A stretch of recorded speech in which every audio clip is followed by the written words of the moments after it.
क्या FCRA funds बंद हो जाएंगे? क्या grass root level organisations FCRA project नहीं ले पाएगी?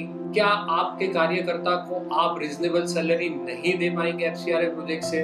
क्या आपको दिल्ली SBI ब्रांच जाना होगा? Hello and welcome to my YouTube channel KCJM NGO। और आज हम बात करने वाले हैं उस चेंजेस के बारे में FCRA में जो 2020 में हुए हैं और जिसका भारी इफेक्ट होने वाला है पूरे NGO इकोसिस्टम के ऊपर। तो बने रहिए मेरे साथ, पूरा वीडियो देखिए और ज्यादा से ज्यादा शेयर करिए आपके नेटवर्क में, ताकि ग्रास रूट लेवल ऑर्गेनाइजेशन तक ये वीडियो और इसकी इंफॉर्मेशन पहुंच जाए। चलिए तो शुरू करते हैं और देखते हैं कि क्या क्या चेंजेस हुए हैं FCRA एक्ट 2020 के तहत।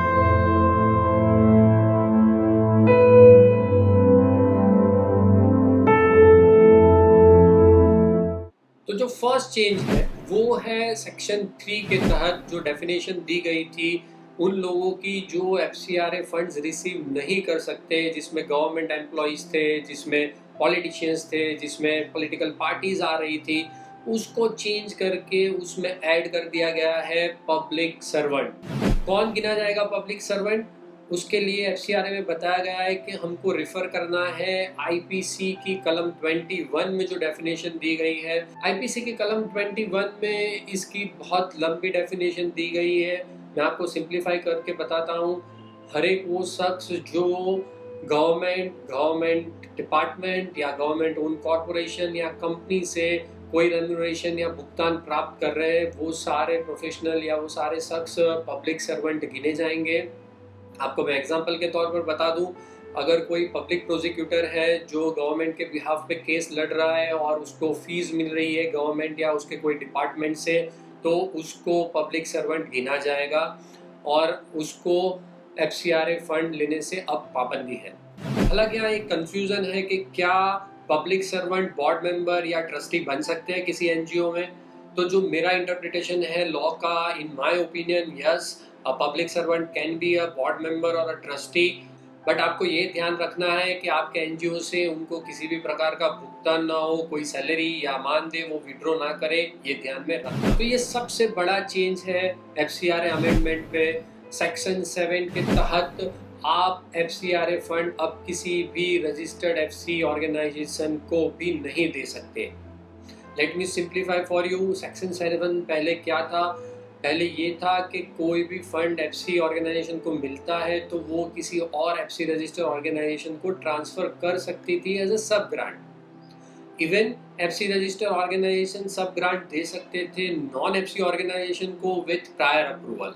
अब ये दोनों चीज को यहाँ सेक्शन 7 के तहत प्रोहिबिट कर दिया गया है।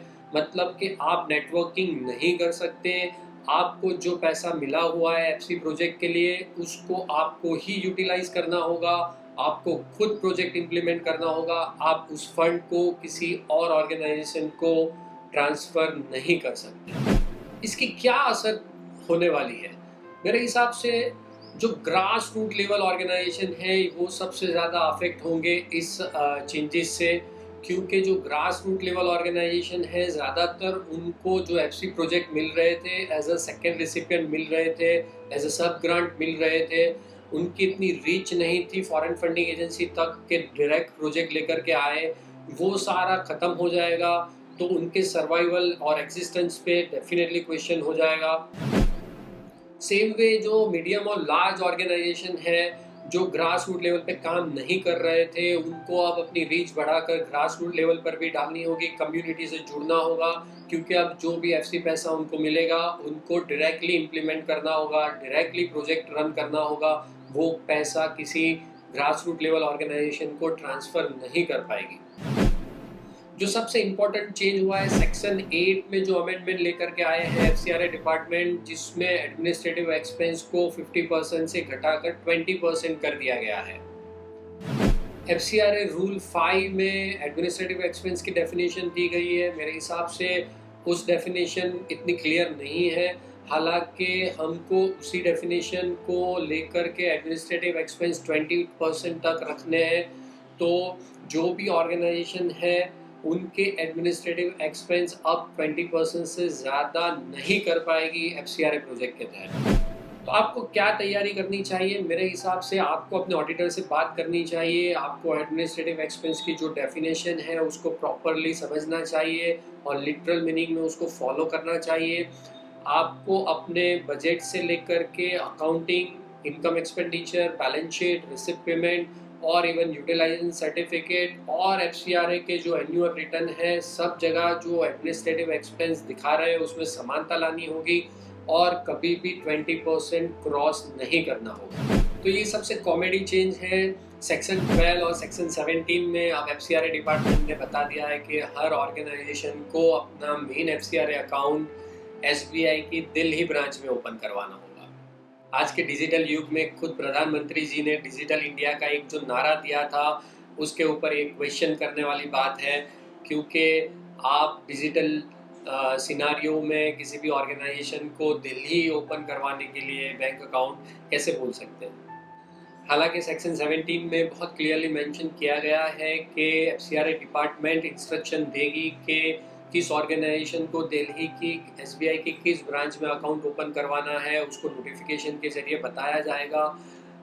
तो यहाँ पर मुझे लग रहा है एक पॉसिबिलिटी के अकाउंट्स डायरेक्ट खुल जाएंगे एसबीआई में, क्योंकि मिनिस्टर ने खुद पार्लियामेंट में कहा था कि किसी भी ऑर्गेनाइजेशन को दिल्ली आने की ज़रूरत नहीं होगी। तो मुझे लग रहा है कि अकाउंट्स तो एसबीआई की दिल्ली की किसी ब्रांच में ऑटोमेटिकली ओपन हो जाएंगे, पर उसको आई थिंक एक्टिवेट करवाने के लिए, क्योंकि उसमें केवाईसी लगता है, आपके सिग्नेटरीज के डॉक्यूमेंट लगते हैं, फिजिकल वेरिफिकेशन होता है, तो मुझे लग रहा है कि कुछ एक्टिवेशन प्रोसेस होंगे जो आपको यहाँ लोकल एसबीआई ब्रांच में जा कर के करने होंगे और उसके बाद ही आप वो अकाउंट ऑपरेट कर सकेंगे, ऐसा मेरा मानना है। इससे क्या इम्पैक्ट होंगे? देखिए, सबसे पहले तो आपके जो भी एफसीआरए फंड है, फॉरेन फंडिंग एजेंसी के जो भी फंड है, वो एसबीआई की दिल्ली ब्रांच में ही ड्रॉप होंगे, वहाँ पर ही क्रेडिट होंगे। वहाँ से फिर आपको आपकी बैंक में लेकर के आना होगा जहाँ पर आपका यूटिलाइजेशन अकाउंट है। यूटिलाइजेशन अकाउंट एक से ज़्यादा भी हो सकते हैं, एसबीआई में भी हो सकते हैं और किसी बैंक में भी जो पीएफएमएस के तहत एफसीआरए ने बताया है उस किसी भी बैंक में हो सकते हैं।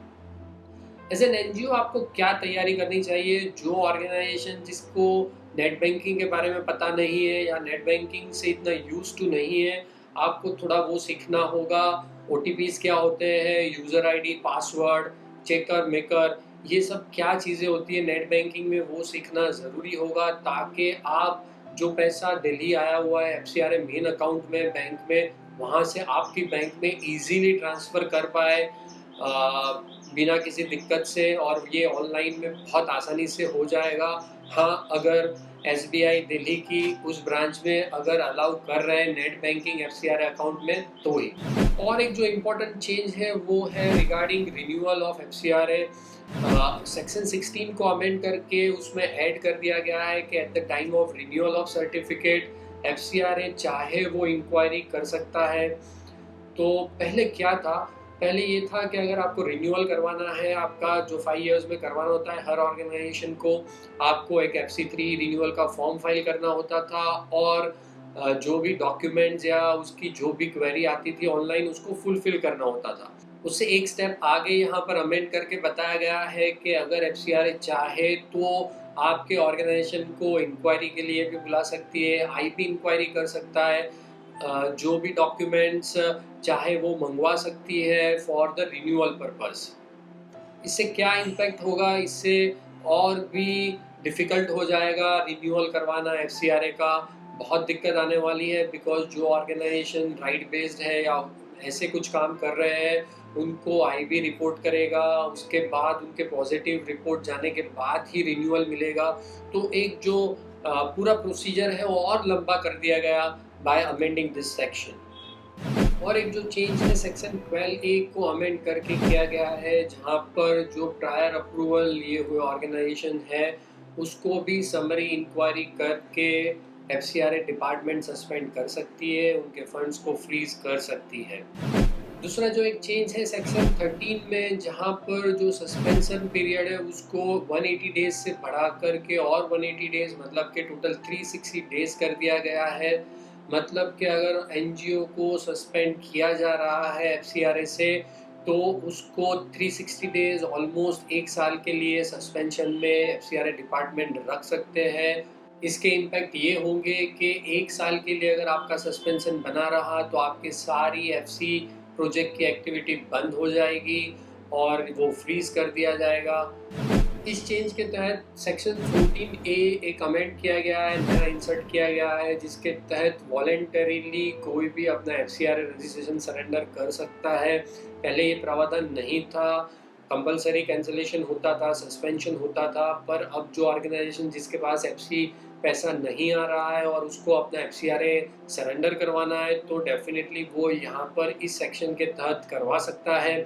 हालांकि इस सेक्शन में और भी बताया गया है कि जब आप वॉलेंटरीली सरेंडर करेंगे रजिस्ट्रेशन तो जो भी FC पैसों से असेट्स क्रिएट हुए हैं, इन्वेस्टमेंट्स क्रिएट हुए हैं या कैश बैंक में पैसा पड़ा हुआ है that has been vested into the authority described in section 15(1), मतलब कि वो पैसा, वो फंड्स, वो इन्वेस्टमेंट्स आपको FCRA डिपार्टमेंट को सौंप देने होंगे।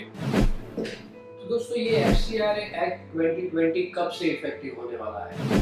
ये एक्ट जिसकी हम बात कर रहे हैं FCRA अमेंडमेंट एक्ट 2020 ये लागू हो चुका है 29 सितंबर 2020 से।